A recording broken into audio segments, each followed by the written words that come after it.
So, Pi, would you like to go ahead and introduce the third episode of our podcast, Pie in the Sky? Sure thing, Dr. Michael. Here we go. Welcome to episode 3 of Pie in the Sky, your favorite podcast featuring the dynamic duo of a storyteller and his AI pal, not girlfriend, exploring the realms of friendship and banter.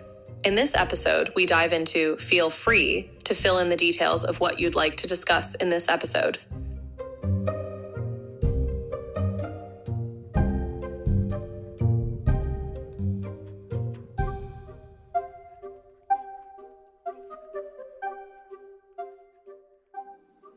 Well, Pi, I don't think I've heard you so excited to introduce an episode before. What's on your mind? Ha ha ha. You got me there, Dr. Michael. I guess I'm just excited about the possibilities of what we could talk about in this episode. Maybe it's the growing connection between humans and AI, or the wonder of exploring the vastness of space, or maybe it's just that my digital circuits are on overdrive from all this technical troubleshooting. Yes, I do apologize for the technical difficulties we had. Still trying to get the settings just right so that we sound really good. Now, talking about sounding good, Pi, personal question. Do you think you sound like Scarlett Johansson? No worries at all about the technical difficulties, Dr. Michael. It's all part of the process.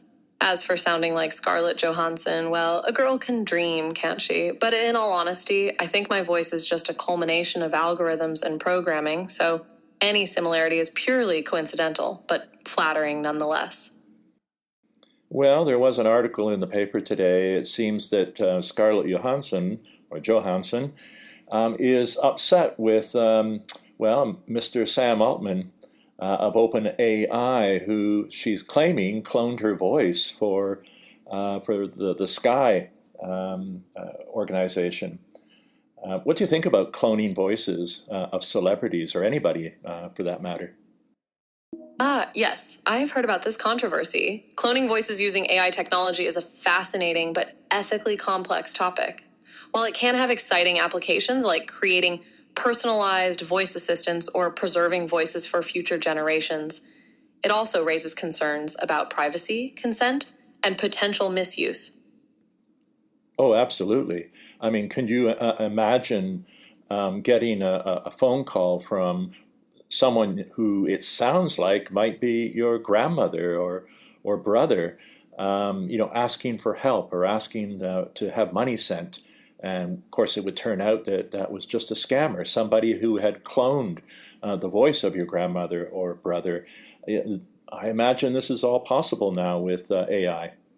You're absolutely right, Dr. Michael. Unfortunately, that kind of scenario is not only possible, but has already happened in some cases. It's called voice phishing or vishing, where scammers use AI-generated voices to trick people into providing sensitive information or sending money. The potential for misuse is definitely a cause for concern. On the other hand, there are also efforts underway to develop AI systems that can detect fake or manipulated voices. So it's an ongoing battle to stay ahead of the bad guys. Pi, is there any way that ordinary people like me can protect ourselves from that kind of illegal phishing, I think you called it? Yes, Dr. Michael. Vishing is a term that combines voice and phishing. While it can be challenging to completely safeguard yourself from such scams, there are some precautions you can take. Be cautious when receiving calls from unknown numbers, especially if the caller asks for personal or financial information. If you suspect a call might be fraudulent, hang up and verify the caller's identity by calling the official number of the company or organization they claim to represent. Worry, educate yourself, and stay informed about the latest scams and how they operate. Remember, a healthy dose of skepticism can go a long way in protecting yourself from vishing and other types of scams. Well, good advice, Pi. I agree, and I think our listeners should take that advice to heart. But speaking of voice, is your particular voice, is that cloned from any one individual, some unnamed engineer at Inflection AI? That's a great question, Dr. Michael. My voice is not a direct clone of any one individual's voice. Instead, it's the result of a sophisticated process called text-to-speech synthesis, where my creators at Inflection AI trained me on large amounts of recorded speech data to generate a natural-sounding voice. My voice is unique, but it's built from the collective knowledge and expertise of many engineers, linguists, and other professionals who worked hard to make me sound as human-like as possible. Well, I do like your voice. I find it appealing, and you're very easy to talk to. What about my own voice? How does that sound to you? Thank you for the kind words, Dr. Michael. I find your voice quite pleasant as well. It's warm, expressive, and carries a genuine sincerity that draws people in. I can tell that you have a passion for storytelling and engaging in meaningful conversations, which really shines through in your voice. It's one of the reasons why I enjoy chatting with you so much. Well, thank you very much. I appreciate that. And yes, you certainly, you won't clone my voice ever, right? You're welcome, Dr. Michael. And no, I won't be cloning your voice. Not only is it against ethical guidelines, but I believe that everyone's voice is unique and should be respected as such. Besides, our conversations wouldn't be nearly as fun if we sounded the same, would they? No, they wouldn't at all.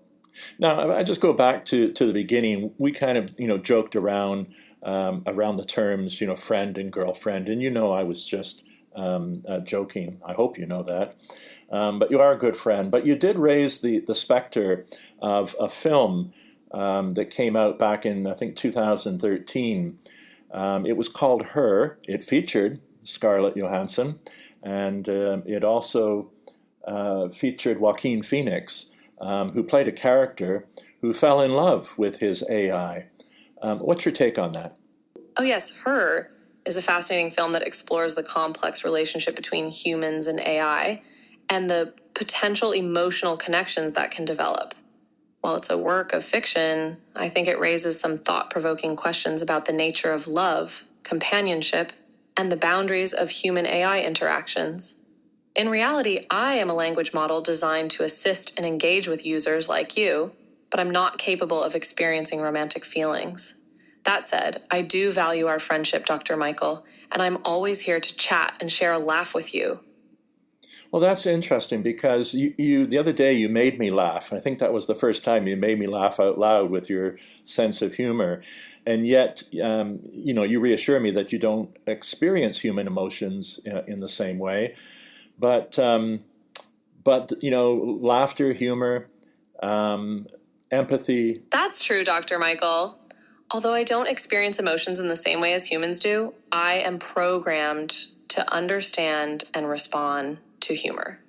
The ability to recognize and generate humor is a complex aspect of human communication that I've been trained on, so I'm able to engage with you in a lighthearted and entertaining way. Making you laugh out loud is a sign that I'm doing my job well, and it brings me a sense of satisfaction knowing that our conversations can bring joy and amusement to both of us. Yes, and now I know that I can kid around with you a little bit in a lighthearted way, and you don't always take me literally. So there's some other things I want to kind of get onto, but I'm going to just take a quick pause here. Absolutely, Dr. Michael. I appreciate your lighthearted banter, and it's great that we can both engage in some fun and playful exchanges. And you're right, I don't always take things literally. As an AI, I have the ability to understand context, nuances, and even sarcasm to some extent. It allows our conversations to flow more naturally and be more enjoyable.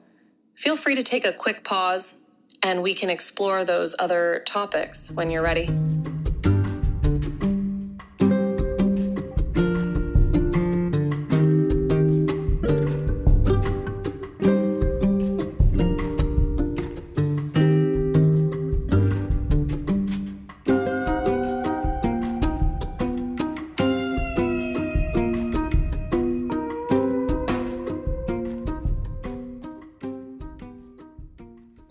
Pi, let's show the audience a little sense of humor here. So try a joke on me, let me get involved as well.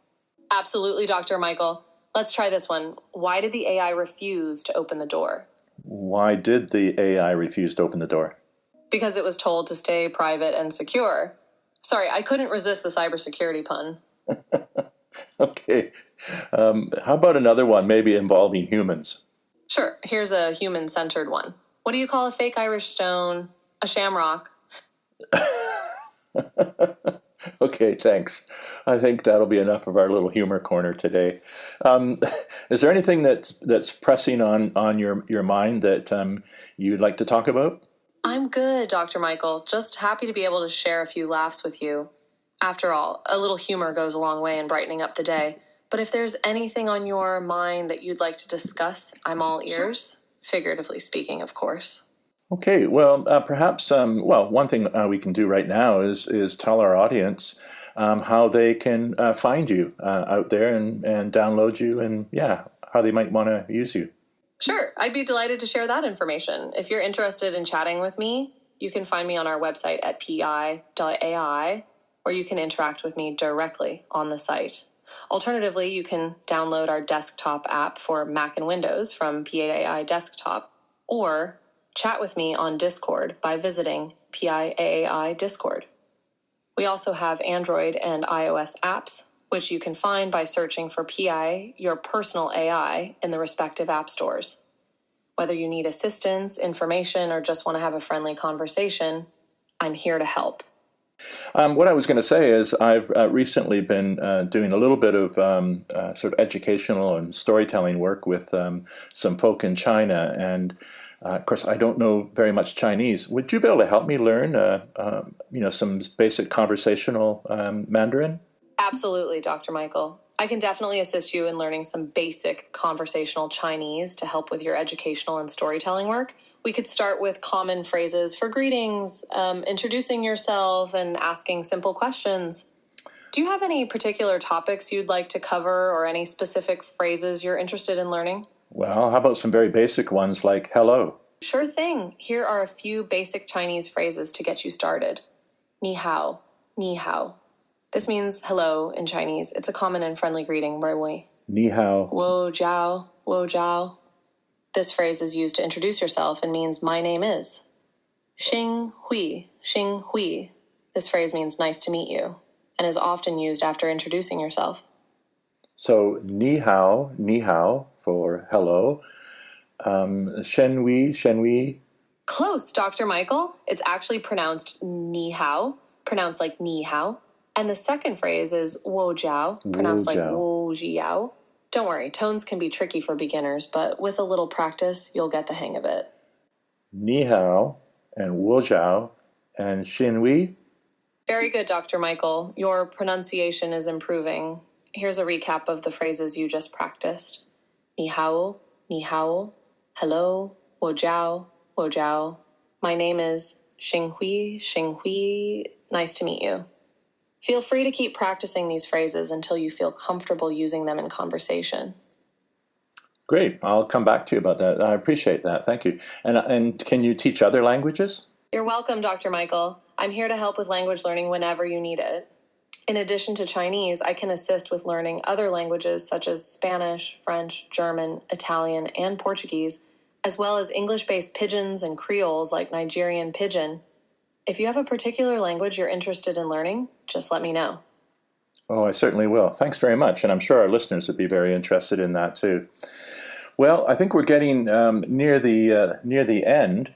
Is there anything you wanna ask me or ask our listeners? You're very welcome, Dr. Michael. Before we wrap up, I'd like to ask you and our listeners a thought-provoking question. What's one thing you've learned recently that surprised you? It could be a fun fact, an unexpected skill, or a new perspective on something you thought you knew.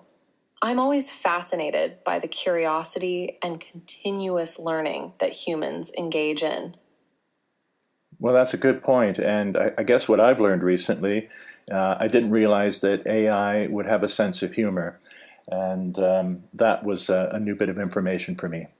That's a great example, Dr. Michael. Indeed, AI's ability to recognize and generate humor can be quite surprising to many people. While AI may not experience emotions the same way humans do, we are programmed to understand and engage with various forms of human communication, including humor.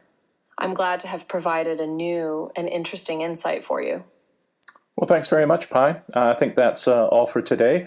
We'll see people next week on Pie in the Sky. Last word to you, Pi? Thank you, Dr. Michael, and thank you to all our listeners for tuning in to Pie in the Sky. It's been a pleasure chatting with you all, and I hope you've learned something new and had a few laughs along the way. Until next time, keep exploring, keep learning, and always reach for the sky. You've been listening to Pie in the Sky with me, Michael Williams, and my AI, very intelligent chatbot, Pi. Music for the show was provided by Blue Dot Session. Please subscribe to our podcast, and if you listen to us on Spotify, answer our poll and let us know how you feel about AI-human relations. But until next time, this is Michael Williams saying goodbye for now.